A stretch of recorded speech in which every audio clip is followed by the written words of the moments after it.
Hello student, welcome back my channel. कैसे हैं आप? उम्मीद करती हूँ आप सब अच्छे होंगे और खूब मन लगा के अपनी तैयारी कंटिन्यू कर देंगे। तो आज बात करने वाले हैं कि हम राजस्थान जीके कहाँ से पढ़ें, क्योंकि हर बच्चे की प्रॉब्लम है कि मैम राजस्थान जीके हमें समझ नहीं आता। ठीक है, जो बच्चे मोस्टली राजस्थान से हैं, राजस्थान के ही हैं, तो उनको तो राजस्थान जीके पढ़ने में इतनी प्रॉब्लम नहीं होती, लेकिन उन बच्चों को होती है जो अदर स्टेट के हैं और उन्होंने वहाँ पे राजस्थान में जाके फॉर्म फिल किया है, वहाँ पे जॉब करना चाहते हैं। जैसे कि मैं हूँ, मैं भी यूपी से हूँ, लेकिन मेरा क्या है कि मुझे सेकंड ग्रेड का एग्जाम देना है, तो मुझे राजस्थान जीके पढ़नी होती है। और मैंने जब थर्ड ग्रेड का एग्जाम भी दिया था तब भी मैंने राजस्थान जीके बहुत अच्छा पढ़ा था। लेकिन मेरे साथ प्रॉब्लम क्या हुई थी कि मेरा रीट तो 1 महीने में क्वालिफाई हो गया था, लेकिन जब मैं थर्ड ग्रेड का पेपर देने गई थी तो मेरे पेपर पे इंक गिर गई थी, मेरे पेन की। हो सकता है मेरी किस्मत में ना हो, किस्मत खराब थी कि उस टाइम मेरा जो है एग्जाम खराब हो गया, इतनी अच्छी तैयारी होने के बाद भी। और देखिए, तो राजस्थान जीके मैंने कैसे पढ़ा, ठीक है, कितना मतलब जल्दी मुझे याद होने लगा और समझ भी आने लगा।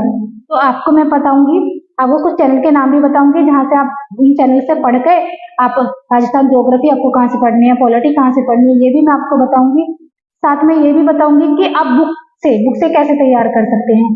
देखिए, जैसे आप वीडियो देख रहे हैं, मैंने भी स्टार्टिंग में वीडियो देखी थी कि मैं राजस्थान जीके कहाँ से तैयार करूं, क्योंकि पहली बार मेरा एग्जाम था राजस्थान जीके के बारे में, मुझे कुछ भी नहीं पता था, क्योंकि मैं तो यूपी से हूँ। तो यूपी का पता था, या फिर जो वर्ल्ड ज्योग्राफी होती है या फिर वर्ल्ड हिस्ट्री होती है, जो भी है उसका पता था, लेकिन राजस्थान जीके के बारे में इतनी नॉलेज नहीं थी।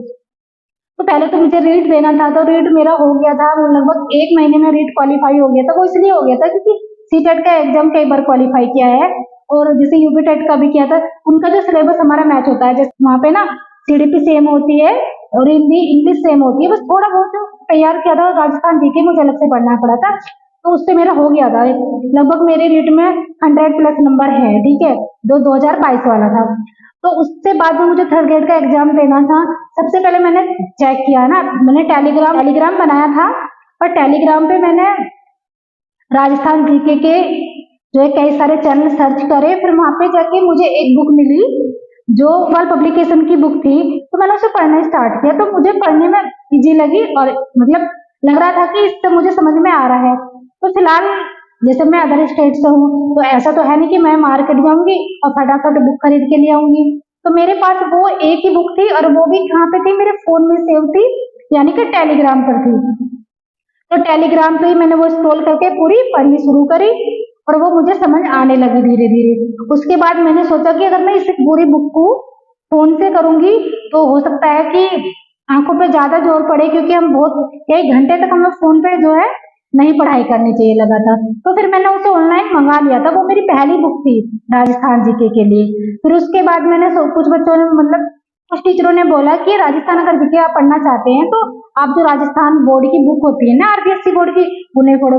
फिर वो भी मैंने टेलीग्राम पे ही ढूंढ के उनको पढ़ना शुरू करा, और वास्तव में वो सही बोल रहे थे, क्योंकि जब मैंने वो आरबीएससी बोर्ड की बुक पढ़ी तब मुझे और भी अच्छे से समझ में आने लगी राजस्थान जीके। ठीक, तो आपको यही करना है कि पहले आरबीएससी बोर्ड की बुक पढ़नी है। उसके बाद देखिए, यदि आप चाहते हैं कि लैंग्वेज इजी हो, है ना, लैंग्वेज क्या हो, इजी हो, तो आप जो है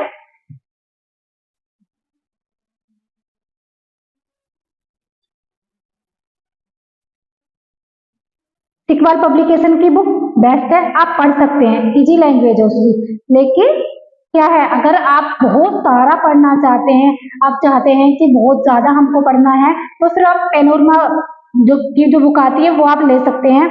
वो बुक भी अच्छी है, और एक पूरी मतलब बहुत बड़ी बुक है, सारी चीजें उसमें कवर की गई है। अगर मोस्ट इंपोर्टेंट की बात करें तो फिर उसमें जो सिकवाल की बुक है उसमें भी ऐसा नहीं है कि उसे पढ़ने के बाद आपका सिलेक्शन नहीं होने का, हो जाएगा, क्योंकि इतने ही क्वेश्चन, हर बुक में सारे क्वेश्चन सेम होते हैं, बस कुछ ही क्वेश्चनों का फर्क होता है कि किसी में बुक में बहुत ज्यादा बड़ा चढ़ा के लिख देते हैं, किसी में थोड़ा कम लिख देते हैं। ठीक है, तो ये आपको करना है कि या तो फिर आप पहले तो आपको एनसीईआरटी पढ़नी है, उसके बाद क्या पढ़ना है आपको, कोई भी गाइड ले सकते हैं, जैसे सिकवाल पब्लिकेशन की बताई, दूसरी पेनोरमा। ठीक है, बाकी बहुत सारे चैनलों की अलग अलग बुक आती हैं। ठीक है, और यदि आप बुक से भी नहीं पढ़ना चाहते, मेरा क्या था कि जब मैं अपने घर के काम करती, जैसे कि अब तो मैं अपने मायके आई हूँ, जब मैं अपने ससुराल में होती थी तो ईयरबड कान में लगा के, और जैसे मैं झाड़ू लगा रही हूँ तो बाहर झाड़ू लगा के भी मैं, एक सर है राजीव सर, ठीक है,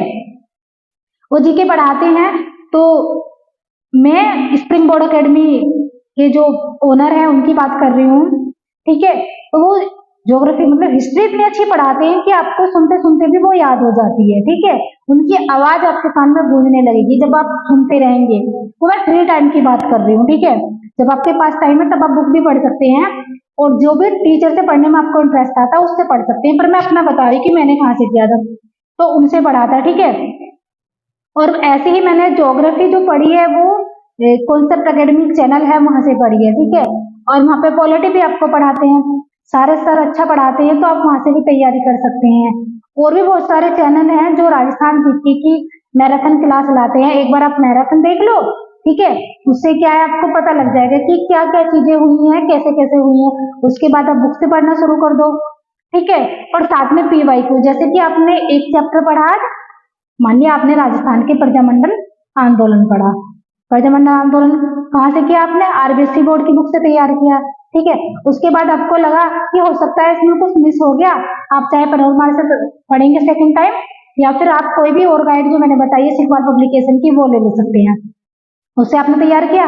फिर आपको क्या करना है, जो प्रीवियस ईयर क्वेश्चन है ना, जैसे कभी कभी क्या होता है कहीं कहीं पे मेरे पास है सिखवाल मेरे पास क्या है, जितने भी अब तक के एग्जाम हुए हैं ना, और प्रजामंडल आंदोलन में क्वेश्चन जहां जैसे भी पूछे गए हैं वो सारे मेरे पास एक मतलब हर टॉपिक के अलग अलग है कि इतने क्वेश्चन इस टॉपिक से किस किस परीक्षा में पूछे गए हैं। तो वो मैं करके देखती हूँ तो मुझे पता लग जाता है कि कितने क्वेश्चन मैं सही कर पा रही हूँ और कितने नहीं कर पा रही हूँ। और जो चीज मैं जहाँ पे अटकी या मैंने गलत किया, फिर मैं वहां जाके बुक खोलूंगी, फिर मैं देखूंगी कि मैंने ये गलत किया, अच्छा इसका राइट आंसर ये था, तो फिर मैं उसे पेंसिल लेके उसे लिखने की कोशिश करूंगी। इससे वो चीज मुझे अच्छे से याद हो जाए, मुझे नेक्स्ट टाइम उसको देखना ना पड़े। आपको भी यही करना है, जब हम MCQ करते हैं कोई कॉन्सेप्ट गलत कर देते हैं तो हमें वहां पर जाना चाहिए, अपनी बुक को खोलना चाहिए, और फिर रफ कॉपी में जैसी भी आपकी राइटिंग हो उस राइटिंग में हमें लिखना चाहिए, अच्छा ये गलती की थी मैंने, अब ऐसे ऐसे लिख लो आप, ठीक है। लिखने के बाद वो आपको याद हो जाएगा, आप उसे नहीं भूलोगे। हर टॉपिक का ऐसे करना है, ज्योग्राफी पढ़ोगे ज्योग्राफी में भी ऐसे करना, पॉलिटी पढ़ोगे पॉलिटी में भी ऐसे करना। जैसे हमारा सेकंड ग्रेड का पेपर है ना, उसमें 1919 का अधिनियम पूछा गया है, 1935 का अधिनियम। अब इसको कैसे पढ़ना है, इसको आप ना कंपेयर करके पढ़े। मैंने तो ये जो पॉलिटी की बुक है NCERT की, वहां से तैयार करके लिखा हुआ है, यानी नोट्स बनाए हुए हैं कि, और लेकिन कंपेरिजन करके कैसे पढ़ना, कंपेरिजन 1919 का अधिनियम इधर लिख दो और 1935 का अधिनियम इधर लिख दो, और दोनों के बीच में क्या करनी है, कंपेयर करते हुए आपको पढ़ना है। इस वजह से कंपेयर करके यदि हम कोई चीज पढ़ते हैं तो हमें जल्दी याद होती है, वो जल्दी याद होती है और हम उसे नहीं भूलते। ऐसे ही आपको करना है दोनों ही। अगर ऐसे टॉपिक है जहां आप कंपेयर कर सकते हो तो आपको कंपेयर करके पढ़ना चाहिए, और फिर जब आप क्वेश्चन करेंगे ना, कंपेयर करने के बाद PYQ करेंगे, अगर वहां पे आपने जैसे कि किसी ऑप्शन में किसी क्वेश्चन में 4 ऑप्शन होते हैं, अगर ये एक भी ऑप्शन आप गलत कर गए तो आपको ऐसा नहीं है कि कोई बात नहीं राइट आंसर पे मैं पहुंच गया, लेकिन आपको देखना है कि आखिर गलत क्या था इसमें, सही क्या क्या क्या है इसके बारे में, है ना, वो भी पढ़ना है। जब इस तरीके से पढ़ोगे तो वो चीजें आपको याद होंगी, आप नहीं भूल पाने के हो, ठीक है। तो मुझे लगता है ये सबसे बेस्ट तरीका है। और एक बात और बोलना चाहूंगी आपसे कि यदि आप इस चैनल पर पहली बार आए तो चैनल को जरूर सब्सक्राइब करें और वीडियो को ज्यादा से ज्यादा शेयर करें। हाँ, सबसे बड़ी बात ये होती है कि हम जीके कब अच्छे से पढ़ पाते हैं, जब हमारा इंटरेस्ट हो। राजस्थान जीके पढ़ने में मुझे बहुत इंटरेस्ट आता है, और मेरा फेवरेट सब्जेक्ट भी रहा है राजस्थान जीके। तो आप भी पढ़ सकते हैं, मुझे तो पढ़ने में बहुत मजा आता है, मतलब मैं पूरे मन से पढ़ती हूँ। ऐसा नहीं है कि हमेशा जब मुझे ऐसा लगता है ना कि किसी सब्जेक्ट को पढ़ के मुझे बोरियत हो रही है, तब मैं राजस्थान जीके का कोई भी टॉपिक उठाती हूँ और उसे मुझे पढ़ने में इंटरेस्ट आता है, तो मेरा स्ट्रेस भी कम हो जाता है। मुझे ऐसा लगता है कि हाँ मैंने कुछ तो पढ़ा है, ठीक है। तो आप भी थोड़ा इंटरेस्ट क्रिएट करें जीके में, और तभी आप अच्छे से पढ़ पाएंगे। तो मैं अब मिलूंगी आपसे नेक्स्ट वीडियो में, तब तक के लिए चैनल को सब्सक्राइब करके जरूर जाएं और वीडियो को शेयर करें। Thank you.